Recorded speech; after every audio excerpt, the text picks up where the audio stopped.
इसलिए ही जरूरत पड़ी थी। 18 अध्याय में उन्होंने यही बताया है कि आप पहले कर्म करें। कैसे कहते हैं, कर्म करें फल की चिंता ना करें।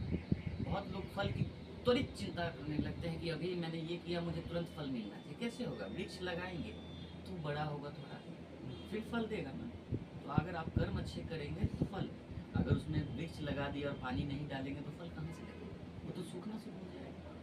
तो आप जड़ को सुखा दीजिएगा तो उसकी टहनियों की क्या बात करें? समझ रहे हैं मैं क्या कहना चाहता हूँ? इसलिए आप अपने टहनियों को अलग अलग विभाग में नहीं बांटे। सबका जड़ एक ही है, वो है सनातनी। हम सनातनी का मतलब हुआ जिसके अंदर स्नेह करने की भावना हो। जानवर से लेकर इंसान तक, पेड़ पौधे से सबसे स्नेह जिनके अंदर है वो सनातनी। परिचय देती है आचार्य डॉक्टर पवन कुमार दर्शन। एक क्वेश्चन है, मुझे कामना करूंगा जिन लोगों के अंदर एक आवेश, क्रोध की भावना है वो कम हो जाए समाज में। मेल जोल का स्तर, समरसता की भावना बढ़े सब में। प्रभु का तो यही सोच है। हुआ था। क्या मैसेज देंगे हमारे समाज को जो उनसे कुछ सीख मिले, उनके बताए रास्ते पे चले? उनका रास्ता आप देख रहे होंगे, नारायण नारायण, श्री हरि विष्णु हर एक जगह मौजूद हैं। आप तो जानते होंगे सनातनी, जिनमें स्नेह, जो स्नेह करना जानते हैं वो सनातनी। चाहे वो किसी धर्म से हैं, हिंदू हैं, मुस्लिम हैं, क्रिश्चियन हैं, ये सब लोग सनातनी हैं। इसमें जो आप देख रहे होंगे यहाँ महात्मा बुद्ध, श्री हरि विष्णु कृष्ण के एक रूप हैं, राम जी उन्हीं के रूप हैं। उन्होंने कर्म के हिसाब से भी बताया है और धर्म के हिसाब से भी बताया है कि व्यक्तिगत रूप से एक मनुष्य को क्या करना चाहिए। आप देख रहे होंगे हम सब में विद्यमान है, इस चेयर में, इस माइक में। आपने सुना होगा एक बार तो दीवार खंभा तोड़कर प्रहलाद को बचाने आए, मतलब वो निर्जीव वस्तु में भी मौजूद है, विद्यमान है। मैं दिशा निर्देश क्या दे सकता हूँ?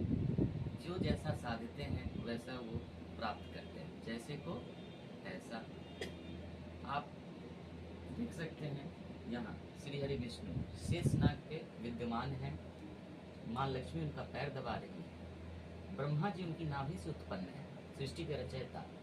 और यहाँ देख रहे हैं महादेव स्वयं, जैसे राम जी के पास हनुमान के रूप में यहाँ देख रहे हैं वो खुद मौजूद है। इन दोनों में एक अलग मित्रता कह लीजिए या एका कह लीजिए, जैसे कहते हैं ना ब्रह्मा विष्णु महेश तीनों एक एका, वैसे ही सबके एका एक ही यहाँ देख रहे हैं विद्यमान है। और आप कहते हैं ना बैतरनी, हम सबको पार करनी होती है अपने अपने कर्मों के हिसाब से। जैसा कर्म करेंगे वैसा पाएंगे। मोक्ष सबको नहीं मिलती। मोक्ष के लिए अब उस लेवल का ध्येय उत्पन्न करना पड़ता है।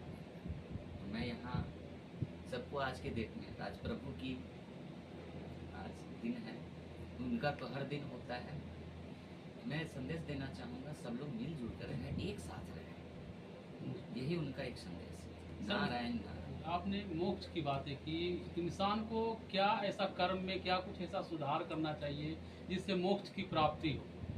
आप किसी एक चीज को साध लें, आप आपके अंदर अगर इनसे मतलब एक नाम कहते हैं, श्री राम, श्री हरि विष्णु, अल्लाह, जो भी एक कोई भी नाम साध लें और उनको किस ध्येय से, एक होता है मूर्ति पूजा कि आप मूर्ति के अंदर भगवान को ढूंढने लगें, और एक होता है मन की पूजा, आप अपने अंदर भगवान को ढूंढने लगें। आप जिस भी जाति से हैं, आपको थोड़ा सा वक्त अपने आप को दीजिएगा, मतलब समझ लीजिए आप प्रभु का आदेश पालक है।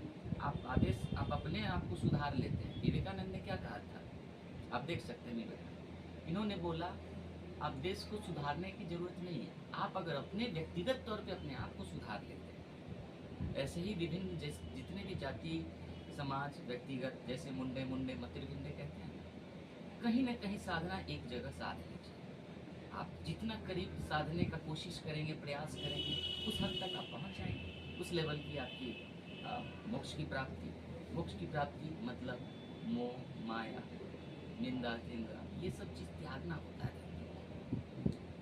त्यागेंगे तभी तो आपको मोक्ष मिलेगी। आप जो वस्त्र पहने हैं वो भी त्यागना होगा।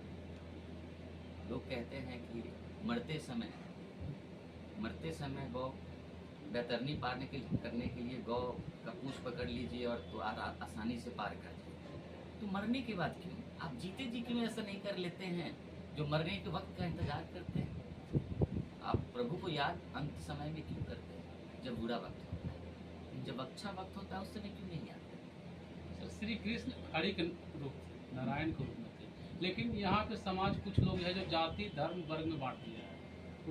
उन लोगों के लिए क्या मैसेज दीजिए? मैं वही तो बात बोल रहा हूँ, बांटने की कहाँ है। हम सब में तो अपने ध्येय के हिसाब से प्रभु, सब लोग तो सनातनी ही है ना। आज विभिन्न वर्गों में बट गए हैं। आप पहले जाइए, पहले क्या होता था, एक कोई ब्रांच है मेन, उसके बाद एक शाखा बनी, उसका विभिन्न रूप से विभिन्न नाम दे दिया गया। जैसे आज तो कहते हैं ना, नीचे कुम्हार से लेकर विभिन्न जातियाँ तक आ गई। आप तो सिर्फ बड़े बड़े जातियों की बात करते हैं, आज बड़े जातियों की भी शाखाएं बट गई ना, उसकी भी 400-500 आगे जीवन शैली चलेगी। लेकिन सब लोग अंत में जाइए तो एक ही एक का, सब लोग सनातनी ही है। जी, एक अंतिम क्वेश्चन होगा सर। श्री कृष्ण भागवत गीता में बहुत सारे उपदेश दिए थे। आज के लोग जो हैं उनके, जैसे आज जन्माष्टमी है तो उनके फास्टिंग भी करते हैं, उनके पूजा पाठ भी करते हैं उनका, लेकिन उनके बताए हुए रास्ते पर उनके उपदेश को कोई मानते नहीं। आज के दिन कहीं कल से भूल जाते हैं।